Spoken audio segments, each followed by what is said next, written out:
5. Curry hits a three. 4. Just for the drive. Deep left field. 3. Patrick hit by Watt. Sack number 10. 2. Messi with a record-breaking goal. 1.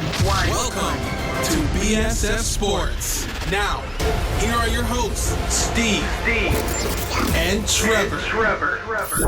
Good afternoon and welcome to another edition of BSS Sports. My name is Steve and Schill with the ever lovely Trevor Struthers, and today we're starting off with the Raptors getting swept by the Cleveland Cavaliers, and many would just say LeBron James' team. I mean, yes, he's probably the greatest player in the game right now, but in the same token, you kind of have to look at it and say, okay, you know what, Golden State was the team to beat for the last little bit, and they pretty much train-rolled everybody in the West the past few years, and it seems that Cleveland's kind of doing that / kind of getting there, not necessarily every single year, but it's always the talk of, oh, Cleveland's going to be the top, and so, I mean, if you're the Raptors, unless you have somebody who is arguably the second best player in the league, which I don't really think DeMar is the second best player in the league, it puts a strain on the team, I think, as a whole. Now we're looking back at the series, and everybody's like, oh, what's going to happen with DeMar? What's going on with Kyle Lowry and the injuries? Is Dwayne Casey going to go? And there's just question after question. And, I mean, this is their third year in a row getting knocked out of the playoffs before making it to the finals or making an impact and a big stride. So looking at this, I guess question number one, what do you think of DeMar DeRozan heading into the future? Well, I mean, first off, everybody has to face facts, and the fact is that you can't win a championship, or even, I guess, you can make the argument, you can't even make the finals in this league without an elite top-of-the-level star player like a LeBron James or a Steph Curry or a Kevin Durant or a Russell Westbrook, guys like that. That's the first thing. The second thing, you cannot get those guys in trade. You have to draft that guy. You know, I mean, you could maybe give up a bunch of stuff just to trade for somebody like at that level, but chances are you're going to have to draft a guy like that, which means tanking. Like, DeMar DeRozan's not that guy. DeMar DeRozan, he shot horribly in Game 2. He shot 2 for 11 in Game 2 from the field. I mean, that was when they still had when they still had Lowry in the lineup, but he was on his way out after that game there, and I mean, they just didn't stand a chance. A lot of people criticize Kyle Lowry and what he brings to the table, but I mean, for now, anyways, he was definitely their best point guard. Now he's a free agent ultimately, and has he played his final game as a Raptor is something that has to be seriously considered. And do you move on? Do you bring somebody else in? Do you try to make it work at the point guard position with a Corey Joseph and guys behind him as well? They have a shot maybe to do something like that, but there's some pieces on this team that fans don't like and won't replace. DeMarre Carroll is there as well. Norman Powell, though, you know, he came in and into the series and he helped. He definitely helped contribute, especially when Lowry went down. He was highly relied upon, but I mean, ultimately they had a shot there to win Game 4 and just couldn't. This is just a team that, I mean, hey, going into this series, I said that the Raptors should be lucky to extend it to 5. So that's exactly what played out, and they just couldn't exactly get that one game. Couple of games they were in good hands going into the fourth quarter and just couldn't find a way to pull it out, but that's because the Cleveland Cavaliers, I mean, there are a lot of good pieces on that team behind LeBron as well. Let's not get that wrong. You know, Kyrie Irving, Kevin Love, they're good basketball players. You know, they have a nice supporting class around there, pardon me, and Tristan Thompson as well, a good young Canadian boy, as Don Cherry would like to say, helping out in there as well. So, I mean, they have a nice support cast entirely around LeBron. It's not just necessarily LeBron, but obviously LeBron's that big front runner. They're obviously not as skilled, as deep as the Warriors in terms of having Durant, Curry, guys like that. So, they don't have that kind of depth, but they have the supporting cast that can help contribute to LeBron. And let's face it, the East is the weaker division, so that plays a factor in it as well. Why Cleveland can run through it all the time. And I mean, hey, this is now 8-0 for them in the playoffs, and whoever they get in the conference final, whether it's Boston, whether it's Washington, it'll be interesting to see how that series plays out. But that team is going to be in over their heads, and Cleveland's going back to another final. Let's face it, and definitely seems like on the other side it'll be Golden State. I don't think Houston or San Antonio, if they come out of that series with anything after battling with each other, that one of those teams will be able to stop the Warriors. So if you're a Raptors fan this season, be kind of concerned because going into next season, right now, Serge Ibaka, PJ Tucker, Kyle Lowry, and Patrick Patterson are all pending free agents. So this team could look vastly different in the very near future. So moving on to hockey, where every series is extraordinarily close. And I mean, even in the NBA, we're seeing all the teams, apart from the teams that Cleveland is facing, having very similar series. So the Pittsburgh Penguins are up 3-2 on the Washington Capitals, and as we know, Washington took out the Toronto Maple Leafs in round number 1. Pittsburgh is looking to reclaim their title tonight at 7:30. Pittsburgh is playing host to Washington and can take care of the Capitals that way. Trev, do you think that Pittsburgh is going to be able to take it tonight, or do you think Washington's giving them a run for money? Because it seems whoever's at home is winning that series. Yeah, I mean, ultimately Pittsburgh's going to win this series. I mean, let's face facts first off. Washington probably won't be able to pull this off. However, what they had last game really helped out when, they go into the third period down 2-1, and they get goals from Backstrom, Kuznetsov, and Ovechkin, and end up winning that game 4-2. So they obviously got what they needed that game, but can those guys continue to keep rolling? Kuznetsov last year only had a goal and an assist in 12 playoff games. I mean, this year he's turned it around. He's got 4 goals and 1 assist in this series alone. So Kuznetsov has really started to make that impact, and we all know about Ovechkin and Backstrom, that 1-2 punch that they have up front. If those guys keep rolling, they'll have a shot. Holtby hasn't been amazing. He's got a 909 save percentage in the playoffs, right? So he's borderline at that 900 mark, which is where no goaltender wants to be, especially one that considers himself elite.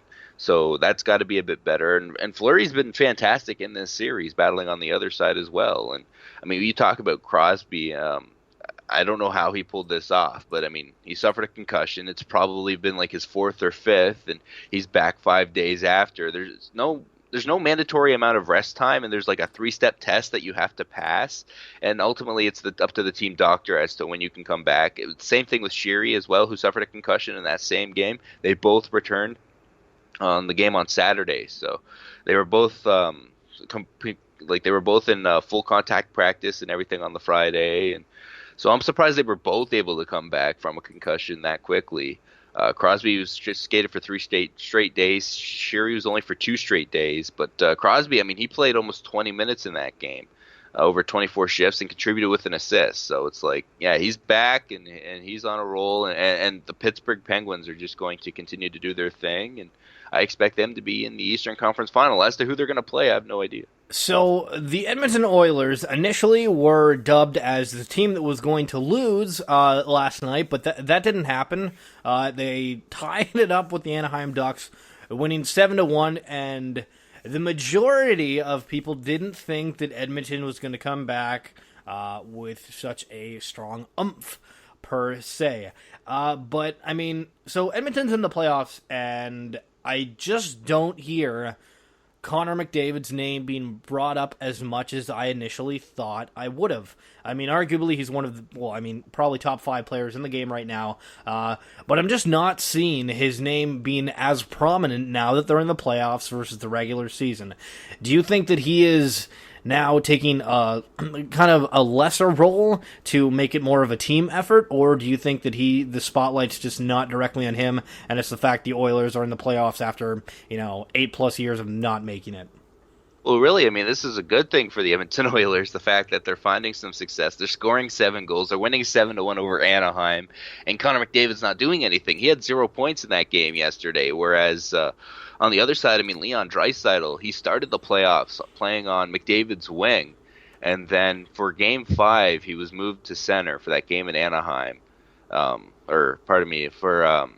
that's right. And then Game 6, he was still on center, and he goes out there, and he had 3 goals and 2 assists in that game, 5 points, and I mean that's stuff that Gretzky's done, stuff like Jari Kurri, I mean that's that kind of level Edmonton Oilers franchise history-ish, scoring 5 points in a playoff game, and It's crazy, but Leon Draisaitl in the regular season against Anaheim had 6 goals, 2 assists, and so far in this series he's got 5 goals and 8 assists. So Leon Draisaitl's been the story of the Oilers so far in this second round. In the first round, McDavid was definitely contributing there, and he's never always quiet. It's almost surprising when a game goes by, especially when they score 7 goals and he has 0 points. But he's always contributing. He's always finding ways. I mean, even if he's not on the score sheet, we're talking about maybe the second best player in the game, and he's finding other ways to contribute. Maybe it be defensively. He's a smart hockey player. He knows where to be even at a young age. And Cam Talbot a lot. He was a good chunk of the story in that round one as well, with the ability to shut the door, which he did here. And I mean, for Anaheim, they got to play a lot more discipline. I'm not sure how many came at the end of the game when obviously he was way out of hand, but Edmonton getting 7 power play chances is quite a bit. And I mean, hey, how about that bounce back for Edmonton after blowing a lead? Nobody had ever come back from 3 goals with 3:30 left in a period, left in the third period before in a playoff game. Anaheim became that first team, and that has to be really crushing in a series that's tied 2-2. It looks like you're about to go up 3-2. You're going home, a chance to close out, and then all of a sudden it's gone, and you lose in overtime. And how about the back end stepping in as well? Eric Greiba and Griffin Reinhart having to come into that game. One for Sekera, the other for Klefbom. Klefbom looked like he was going to play, had to come out during warm-up. And then Matt Benning as well, who left Game 5. He played Game 6, and with the guys missing on the back end, played 23 minutes. 23-38 was his ice time, and Darnell Nurse came in there and played 20 minutes as well. And I mean, that's a guy who was only playing junior a few years ago, 20 minutes in a playoff game where they win big. So they have a nice young defensive core that's really helping out as well, and they have a lot of good pieces right now moving forward beyond just this year. The only really downside to that game for the Oilers was the fact that the Eberle Pouliot Nugent Hopkins line was all -1. It's hard to believe that in a 7-1 game that you can have a whole line that finished -1, but turns out it was a rough night for them as when they can get, I mean, hey, maybe they had 2 power play goals. Maybe they were out there for one of those. Who knows? But to finish the night at -1 after a 7-1 win is pretty tough. But apart from that, it was a great night for the Oilers. Now, most people know about the stories about Craig Anderson and the various players of the Ottawa Senators going through different experiences this year in their personal lives, and it just feels that Ottawa is the feel-good story, but also kind of the one team that you're like, okay, what are you doing? Every game seems to be going to overtime. They're leading the series 3-2. And, I mean, hypothetically, we're looking at Ottawa moving on a Tuesday night when they go to New York, 7:30. Write that on your calendar. Trev, you gotta be happy. You're a Senators fan. Man, I mean, there's no idea to know how the Senators are going to come out and play against the New York Rangers. Let's face facts. Actually, a stat just popped up on my Twitter feed here, from Dan Rosen, that Lundqvist is 10-1 with a 105 goals against average, a .965 save percentage, and 2 shutouts in his last 11 games when he faces elimination at Madison Square Garden. So obviously those are some good numbers there. And really, I mean, when it comes to this team's performance, a lot of it obviously revolves around Lundqvist. And in Games 3 and Games 4, he allowed 2 goals on just 50 shots on the games in Madison Square Garden. But on the other 3 in Ottawa, 16 goals on 108 shots. And obviously, I mean, that's one more full game in Ottawa, but that's also over, and I mean, you factor overtime in that as well, but I mean, that's over a 58 shot difference that he's faced to make up for just that one game. So obviously he's facing a lot more pucks. The Senators are doing a much better job at home getting traffic in front of the net, making it hard for him to see those pucks, and they're finding a way to the back of the net, and that's something they really have to do in New York. If they do drop the game in New York, I mean, who knows how Game 7 would then go, because, I mean, Ottawa, they're doing all they can to win the games at home. And this is what home ice advantage is all about, and thank God for the format. I'm sure is something they're saying, because if it wasn't for this current format, they wouldn't have home ice in this series. So that they're obviously taking full advantage of it. And I mean, hey, this has been the story of the playoffs for them the entire way, is close games. This is the third time. The last game was the third time that the Rangers had given up a 6-on-5 goal to tie the game late. 1 to Montreal, 2 now to Ottawa, and Ottawa's making a story out of this. They had I can't remember now how many overtimes in round one. I think it was like 4 or 5 definitely out of 6 games went to overtime. And this round here as well, I mean, apart from the games in New York, which were both 4-1 scores, they're finding a way to take this game into overtime and win it. They did it in game 2, tying that game late in the crazy Pajot 4-goal game. And they did it again last time with Broussard tying it up and Turris scoring the winner. And I mean, how about Kyle Turris? He scores the game winner, and then what a guy he is. He's the honorary captain of the Capital City Condors and went to their banquet just after that game had ended. He probably went right from the rank. I mean, the Capital City Condors, for those that don't know, it enables developmentally disabled kids in Ontario to play hockey, and so he's been the honorary captain since 2012. And after scoring the OT winner, he went to that, and the only reason that this even came out is because somebody had taken a photo and posted on social media.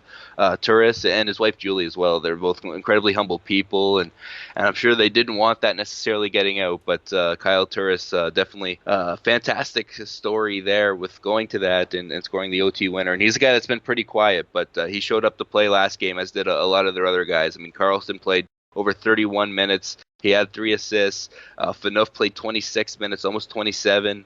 Broussard and Stone also found the back of the net, and that's something that the Senators need if they're going to win game 6, is to get those guys contributing like they did in game 5. And then finally, tonight, Edwin Encarnacion comes back to Toronto. The fans used to like me there, but I don't know. That's his response when a reporter asked him about what he thinks his reception will be. That's it for this edition of BSS Sports. Make sure to like us on Facebook and follow us on Twitter at BSS Sports, archiving all of our works on YouTube at BSS Productions. For Trevor, Struthers, and myself, Stephen Schill, we'll catch you